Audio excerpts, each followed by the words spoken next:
General Vortak's 6 eyes widened in disbelief as the holographic display flickered before him, showing the impossible.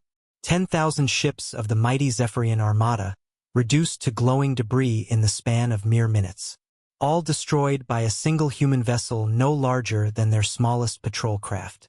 Impossible! He hissed through his mandibles, his purple carapace darkening with rage. Run the tactical analysis again. Captain Nexus, his aide-de-camp, manipulated the controls with trembling claws.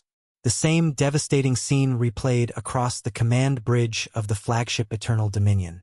A sleek, silver human ship, designation unknown, had emerged from what appeared to be empty space and systematically annihilated their forward fleet with weapons beyond comprehension. "Sir," Nexus reported, his voice barely above a whisper. "Energy signatures show the human vessel used some form of quantum disruption technology. It appears to manipulate spacetime itself." Vortak had conquered 17 star systems in his military career. He had faced the crystalline warriors of Andromeda Prime and the hive minds of the Outer Rim. Never had he witnessed such overwhelming superiority from what their intelligence reports had classified as a primitive species barely capable of interstellar travel. The human ship hung motionless in space, as if waiting.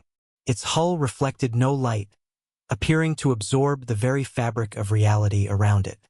No weapons were visible, no traditional propulsion systems, yet it had moved through their formations like a phantom of destruction.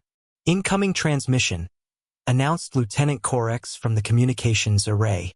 "On screen," Vortak commanded, straightening his massive frame. The view screen shimmered, revealing a human figure, surprisingly small and fragile-looking compared to the Zephyrian warriors. The creature had pale skin, short brown hair, and wore a simple black uniform.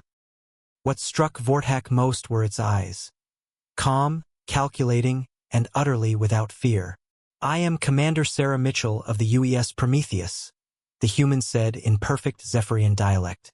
"Your invasion fleet has violated the solar boundary established by the Galactic Accords." Vortak's laugh rumbled through the bridge like distant thunder. "Human, you speak of accords we never signed. Your species was barely aware of our existence until today. Surrender now, and we may grant you a swift execution." Commander Mitchell's expression didn't change. "General Vortak of the 3rd Zephyrian Battle Group, you've made an error in judgment. What you witnessed wasn't our military might. It was a single prototype vessel operating at 12% capacity." The words struck Vortak like a physical blow. 12%? The destruction of 10,000 warships at 12% capacity? "You're bluffing?" he snarled, though uncertainty crept into his voice. "Your ships use antimatter containment cores," Mitchell continued matter-of-factly. "Your shields operate on rotating frequency modulation. Your weapon systems require a 3-second charge cycle between maximum power discharges. Should I continue?" The bridge fell silent except for the hum of life support systems. Every detail she mentioned was classified at the highest levels of Zephyrian military command. "How do you—" Vortak began. "We've been watching your species for 200 years, Mitchell interrupted. "Every battle, every technological advancement, every tactical doctrine. We've been waiting for you to develop interstellar travel capabilities, hoping you might prove reasonable neighbors." She paused, her gaze seeming to pierce through the view screen directly into Vortak's soul. "You have 60 seconds to begin retreat procedures. Failure to comply will result in the complete destruction of your remaining forces. We have 47 more ships like the Prometheus positioned throughout this system."